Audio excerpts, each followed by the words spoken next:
It sucks.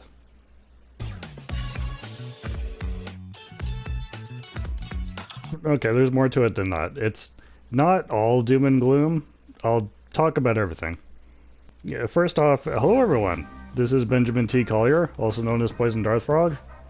And now that the Ingrid World Tour videos are done and the tournament is done, and there's a bit of time to wait until Yasmin releases, I finally got some time to collect my thoughts about everything.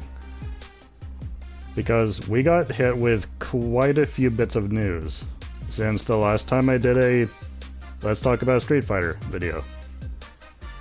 And I've got some things to say. Not all bad. Mostly complimentary, actually.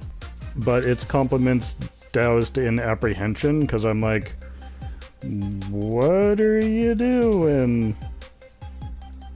Let's just say, it's complicated. So firstly, since this news came out after I recorded the Ingrid videos, so I haven't had a chance to talk about it yet, the Season 4 roster. So, I've made this statement somewhere, and I mean, I'm not going to beat myself up too hard over this because I think literally everyone on the planet was shocked by the lineup, but I'll own up to, more specifically, the prediction that I had made. From analyzing the first 3 seasons, that not only would Vega be in Season 4, but I fully expected him to be the first character of Season 4. Once Ingrid came out, I was gearing myself up hard for the release of Vega. Planning out my picking a pupil video. Still don't know how I'm gonna do any more of those. I had awesome plans in place, and then I got hit with not only no Vega, and not only no Balrog either, but absolutely no legacy characters of any kind. And that was tough. I took that hard. And coming on top of the loss of World's Tour mode, that came as a 1-2 gut punch that still got me reeling, honestly. I don't know if the level of disappointment is just over the fact that there's no returning characters, or if I just underestimated how thirsty I was for Vega specifically. But yeah, I took that hard. On the flip side, it's good to see new characters. I'm forcing myself to remember that as far as original characters, we haven't really had one since Aki in Season 1. And that's unbalanced. There should always be a bit of new and a bit of old, I think. It's just that going from 100% old for the last 2 seasons to 100% new for this season is a jarring shift. I confess there is a part of me that, despite knowing better, is hoping beyond hope that there's secretly a 5th character planned, and that character is Vega. I've heard I'm not the only person feeling that way. I just think even if that was the plan, then keeping it secret for this long is probably not smart. Like, Capcom knows they've lost some fans with the Season 4 roster. By now, they would be doing some damage control. When I heard they were ending World's Tour mode, I thought for a time that maybe this is what they have to do in order to be able to put out 5 characters a year. Maybe an entire character plus their World's Tour content is too much. Maybe this is the sacrifice that has to be made. I expected the Season 4 reveal to be 4 returning characters, fake closing, then boom, Tifa as a 5th character. That's what I was expecting. Our collective heads would have exploded. But no. Compounding the disappointment, though, is the release schedule that Capcom has established for themselves. Because anytime you've got a favorite you want to see in the next season, and you find out they're not in, it's not simply a matter of waiting a little while. It's an entire year you have to wait. And it's not just a year to wait for the character you want. It's an entire year to wait just to find out if they're even going to be in the next season.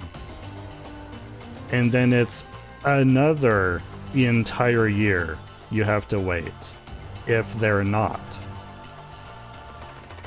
That's what's extra painful, is that I was expecting Vega in a few months and found out it's going to be at least an entire year just to find out if he's even going to be in the next season. The pacing of character releases is just painful. Capcom has mentioned the importance of timing, and I agree. The 40th anniversary is coming up next year. That's kind of a big deal. I imagine they have some special things planned for that. But on the subject of timing, you know what happens this year? The Street Fighter movie.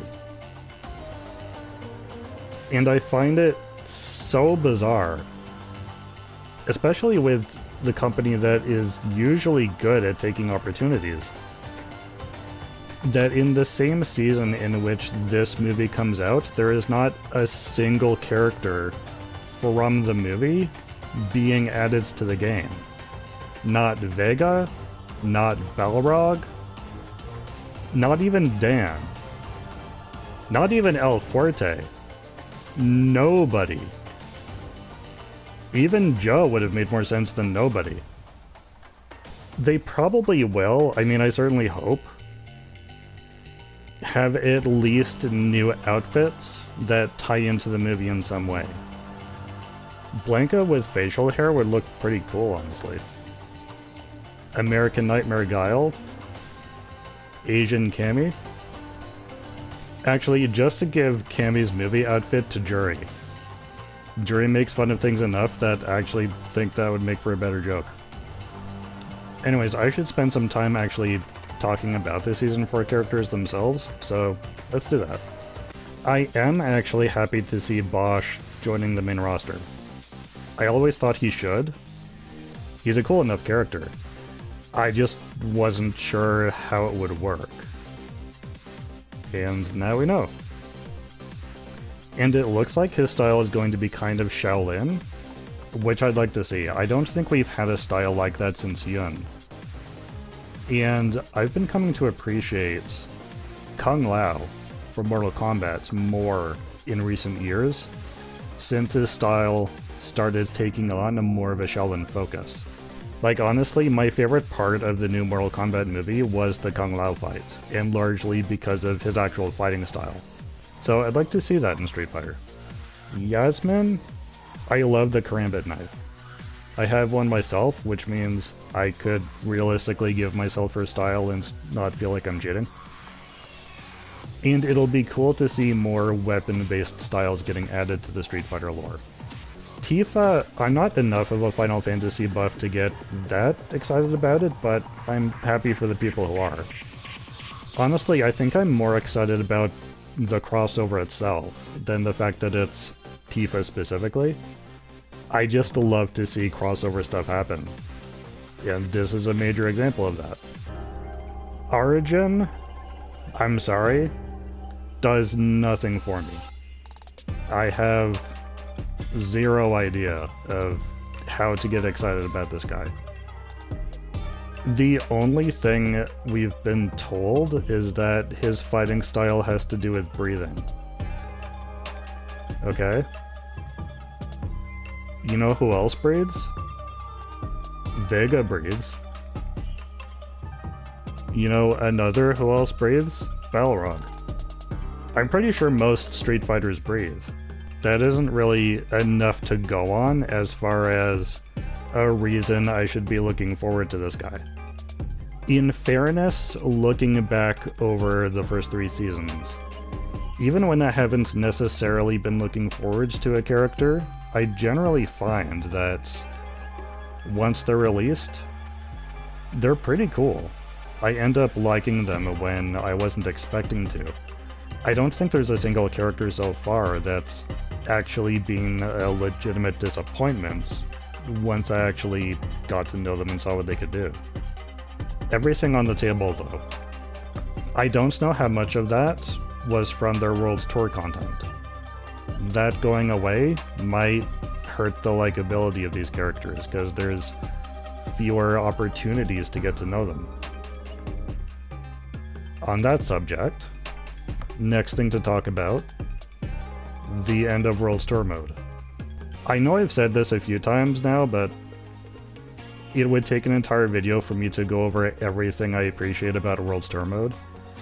And this is not that video, because I have too many other things to cover. But to summarize, I've seen fighting games do modes like this before, with a customizable player character going around meeting characters, learning their moves and stuff, and in my opinion, Street Fighter 6 does it the best out of all of them.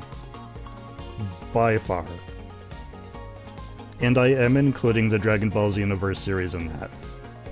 I would say every fighting game that wants to do this in the future, look at how Street Fighter 6 did it, and make that your homework. Is it perfect? No. There's things that could be improved here and there, but in my opinion, this is the standard. So losing it is not a good feeling. Not only that, but especially the timing of it, because we're getting brand new characters in this new season, and interacting with them in World's Tour mode would have been the best way to get to know them and get the player adhered to them. A lot of the cast of Street Fighter 6, even the characters I already knew, I like more now because of our interactions in World Tour mode. I know them in greater detail. I know more about the culture and history of their fighting styles. As a trivia buff, I love that stuff. I don't understand the reason for it either. From what I've heard, it's one of the things that people love about Street Fighter 6, certainly in my case. It's the main reason that Street Fighter 6 is my favorite Street Fighter game to date.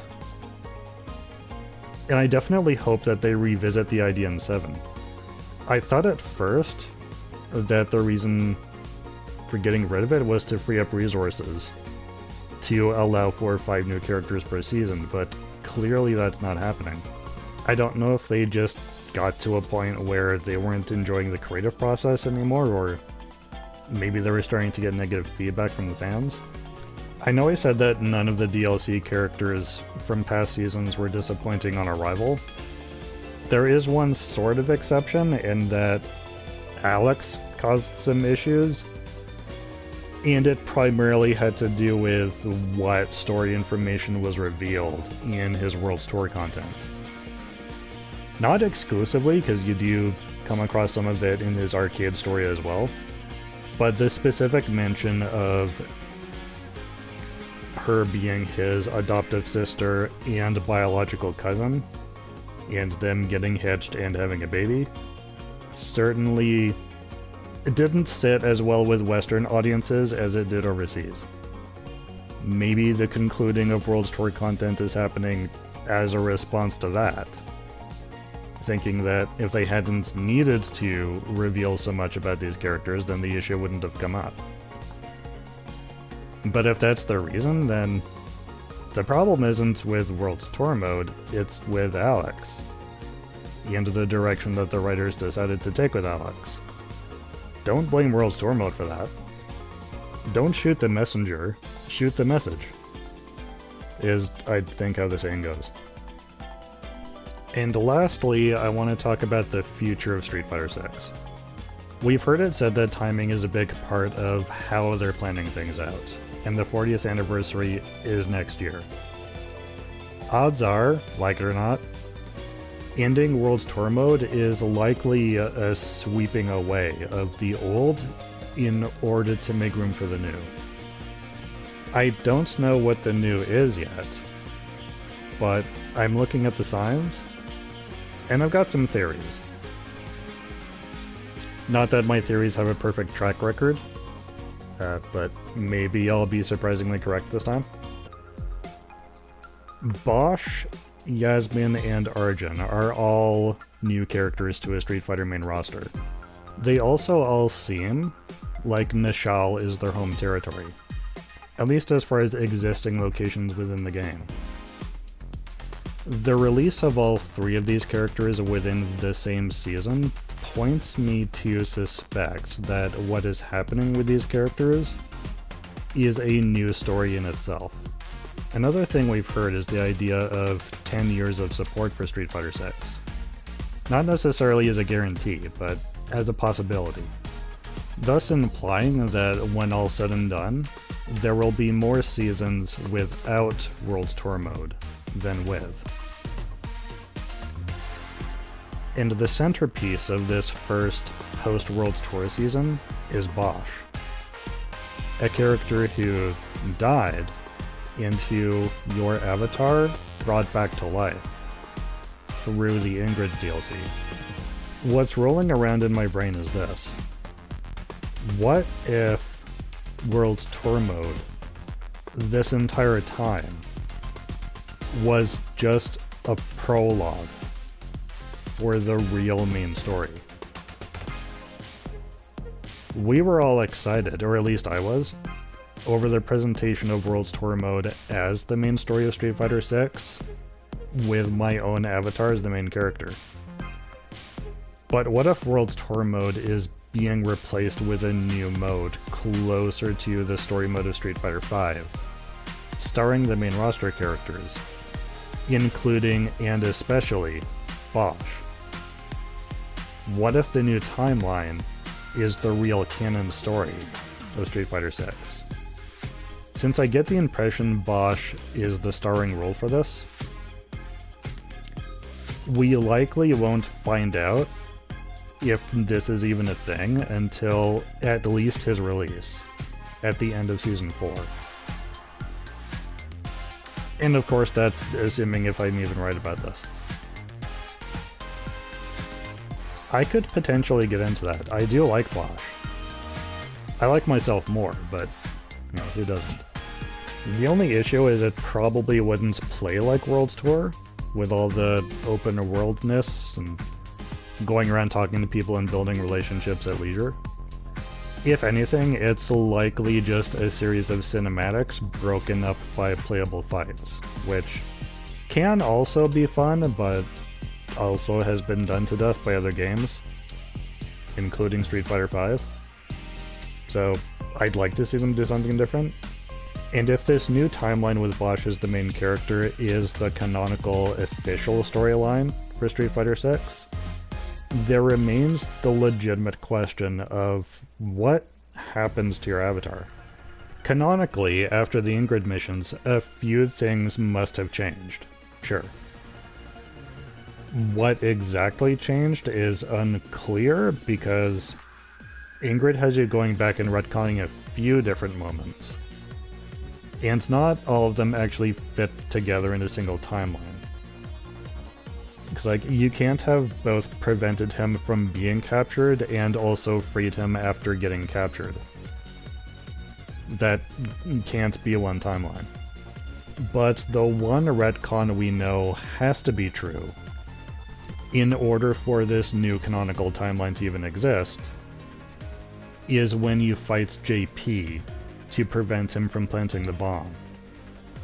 That's the one specific thing that directly prevents Bosch from dying.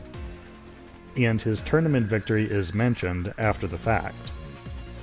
So that part, at least, must be true. Even if your avatar isn't recognized for doing much else in the new timeline apart from that.